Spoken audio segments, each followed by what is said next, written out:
أعوذ بالله من الشيطان الرجيم بسم الله الرحمن الرحيم هو الله الذي لا إله إلا هو عالم الغيب والشهادة هو الرحمن الرحيم هو الله الذي لا إله إلا هو الملك القدوس السلام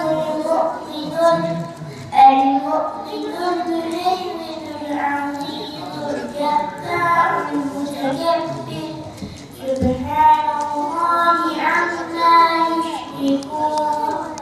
Diyanet İşleri Başkanlığımızın da denetiminde yapılan bu organizasyon, bu proje gerçekten çok güzel oldu.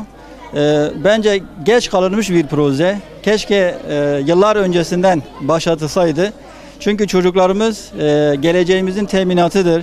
Hakikaten onları özellikle sabah namazında böyle küçük yavrularımızı aramızda gördüğümüz zaman yani öyle duygulanıyoruz ki hakikaten çok mutlu olduk.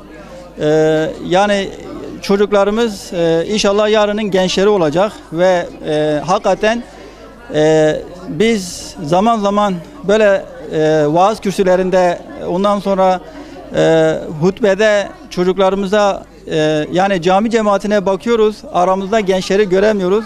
Yani buna çok üzülüyoruz. İnşallah bu vesileyle gelecekte bu çocuklarımız camiye akın edecekler ve bundan sonra İnşallah camimizde gençlerimizi görmüş olacağız. Bu bizi çok mutlu ediyor. Allah buna vesile olan herkesten ebeden razı olsun. İnşallah bunun gelecek yıl Sayın Müftümüz inşallah fırsat olursa, olanak olursa bütün camilerimizde yapılacağını söyledi inşallah. Bir aksilik çıkmazsa.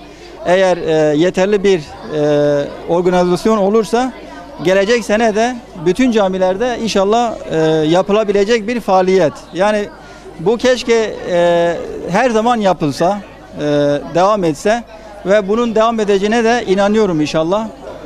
Yani Diyanet İşleri Başkanımız sağ olsun böyle bir karar almakla çok isabetli bir karar aldı. Yani şimdiye kadar geç kalınmış bir karar bu. Yani gerçekten sabah namazlarında hala bu çocuklarımız aynı bu kalabalık sabah namazlarında da oluyor. Yani biz bayağı bir gururlanıyoruz. Gelecek neslimiz için seviniyoruz. İnşallah böyle bu yani öğrencilerimizin, bu kardeşlerimizin sayısı artar ve bu böyle devam eder. Özellikle mutlu ediyorlar. Böyle nesillerimizin böyle çocukken başlamaları bizleri daha çok sevindiriyor. İnan ki 60 yaşına geldik. Böyle bir şeyi daha düzenli şimdiye kadar görmedik yani. Bizleri bayağı sevindiriyor. Hasret öncelik bizi mutlu ediyor. Gurur verici çocuklar.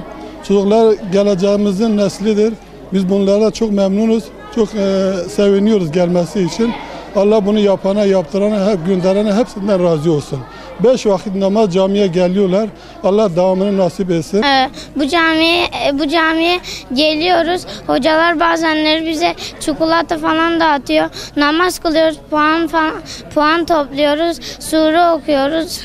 Sureleri okuyunca hocalar bir puan veriyor bize. Burada her vakit namaza geliyoruz.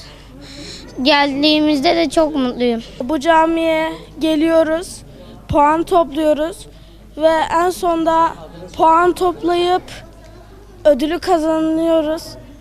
Buraya sadece ödülü kazanmak için değil, Allah için de geliyoruz.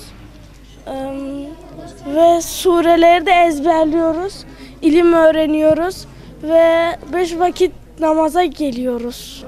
Bu camiye severek geliyoruz. Puanlar kazanıyoruz. Dua okuyarak puanlar kazanıyoruz.